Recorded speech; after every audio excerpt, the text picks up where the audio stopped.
the ballots that are fraudulent, and if we're wrong, we will be made fools of. I'm sorry, what did you say? If we're wrong?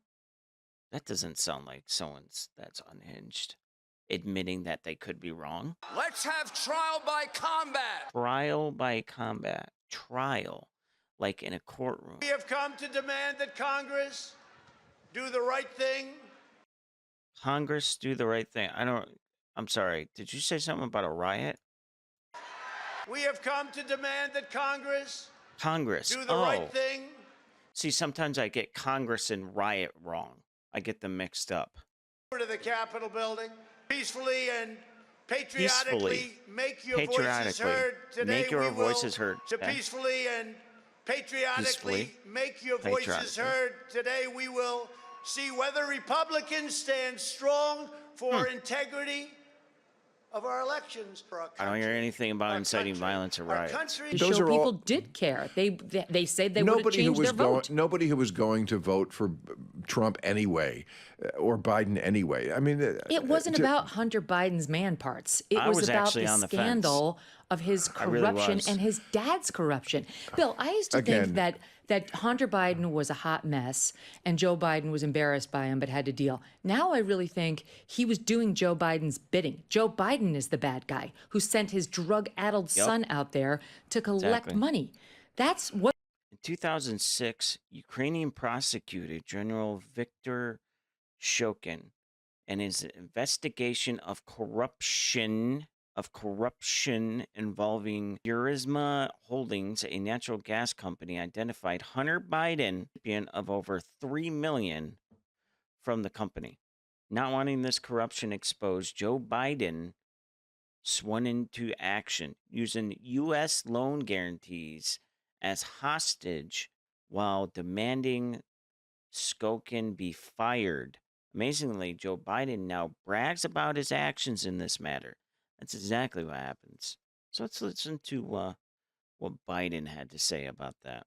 I remember going over convincing our team, or others too, convincing us that we should be providing for loan guarantees. And I went over for, I guess, the 12th, 13th time to Kyiv, and I was supposed to announce that there was another $1 billion loan guarantee. And I had gotten a commitment from Poroshenko and from Yatsenyuk that they would take action against the state prosecutor, and they didn't. So they said they were walking out to press conference. I said, no, I said, I'm not going to, we're not going to give you the $1 billion. They said, you have no authority. You're not the president. The president said. I said, call him. I said, well, son of a bitch. I said, you're not getting the $1 billion. I'm sorry. Let's. I think it was what, 6 hours. I looked. I said.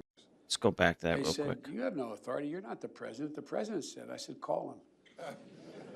I said, I'm telling you, you're not getting the $1 billion. I said, you're not getting the $1 billion. I'm going to be leaving here. And I think it was, what, 6 hours? I looked. I said, I'm leaving in 6 hours. If the prosecutor's not fired, you're not getting the money. Well, son of a bitch. Got fired. And they put in place someone who was solid. What the laptop shows. And that's more important than what I was bringing up about not abiding by election results, not respecting what always made this country great, the peaceful transference of power, should be taken care of through the normal process we've had. You're talking about the difference between I'm talking about the difference between this and something fundamental, which is our democracy. The fact that you have to respect who wins an election, or else you don't have the kind of country we've always had before. How about? I mean, I feel like we keep going around the Roseberry bush about this, and we're not going to make any progress. So let's stop talking about it. Yeah. But you know, I mean, you keep saying sort of I'm nuts because I don't see the difference between the elephant and the mouse, and I'm telling you I identify them differently than you do. Hillary Clinton, of course, is the original election denier. I'm sure you voted for her in 2016. Well, she's not an election denier. She absolutely was the OG election denier. First of all, she came out before the sun had risen to concede the election to Trump. And then spent the next 4 years saying he was illegitimate. He was an illegitimate president. Okay, well, first of all, she didn't say he was an illegitimate. Yes, she did. You tell me exactly what she said. She said those exact words repeatedly. Knows he's an illegitimate president. He knows that there were a bunch of different reasons why the election turned out the way it did. 3 years after the historic election. I'm just going to give you a little taste of just to show you maybe the younger folks that are actually open-minded that want to hear Democrats saying, denying elections. You can run the best campaign, you can even become the nominee, and you can have the election stolen from you. That's Hillary Clinton, by the way. Just so you know. That's Hillary Clinton. Just in case you didn't know. How can you win with Russian interference, though? That's the real what I'm thing. scared about in 2020. But right. Yeah, and that was something that Hillary Clinton created because she got so sour about Donald Trump winning. And what did they find? Nothing. Because I think he's an illegitimate president that didn't really win. So how do you fight against that in 2020? You are absolutely right. He's an illegitimate president in my mind. Would you be my vice presidential candidate?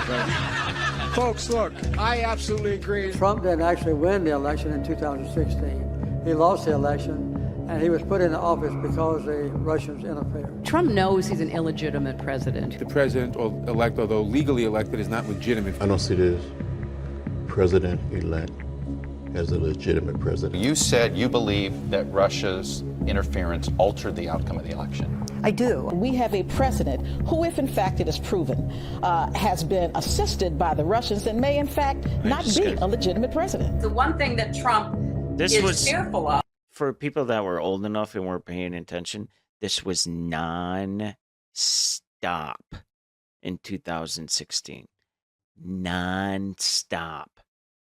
When it comes to his being president, is that finally we will see how illegitimate his victory actually was. I mean, this is 12 I object minutes. to the 15 votes from the state of North Carolina. I object because people are horrified. He's an illegitimate president. Do you believe Trump is illegitimate? This is 12 What I believe minutes. is that there's no question that the outcome of this election was affected. I think you get the idea.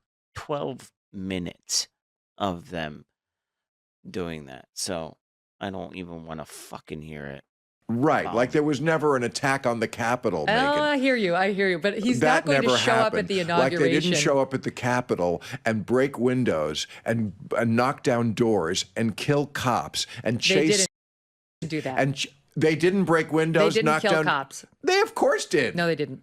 Who did? They died of natural causes that day? Died of natural causes? Yeah, nobody died that day. Cops. No. Capitol Police Officer Brian Sicknick died of natural causes after riot. Medical examiner says an autopsy revealed that Sicknick, who died hours after the Capitol riot, suffered 2 strokes at the base of the brainstem caused by a blood clot. Not true. Who? Okay. Who? Oh, I don't remember the names. They didn't. There was Brian Sicknick, who died later after the fact, and the coroner's report did not say it was because of what he had inhaled that day. He said it had possibly accelerated the condition that killed him. Okay, so this is Trump telling people to go home. Now, the people that were there that day, I'm not going to make excuses for some of the people that were on the ground doing what they did. That's not okay. But when we're sitting here saying that he was telling people to go to the Capitol and march on the Capitol and try and take over or some stupid shit like that, that's not what happened. Not to mention he told people to go home because, let's face it, there are some supporters on each side that are crazy. There are a lot of crazy people out there. To say that there are no crazy Trump supporters, no crazy liberals, no crazy, I mean, there's crazy everywhere. But to say that that Trump was asking for it, he was not. So basically he's saying, I don't think I lost. I think it's bullshit, but this needs to be handled in court. This needs to be handled by, the right people. And he's been saying that the entire time. He knows that there were a bunch of different reasons why the election turned out the way it did.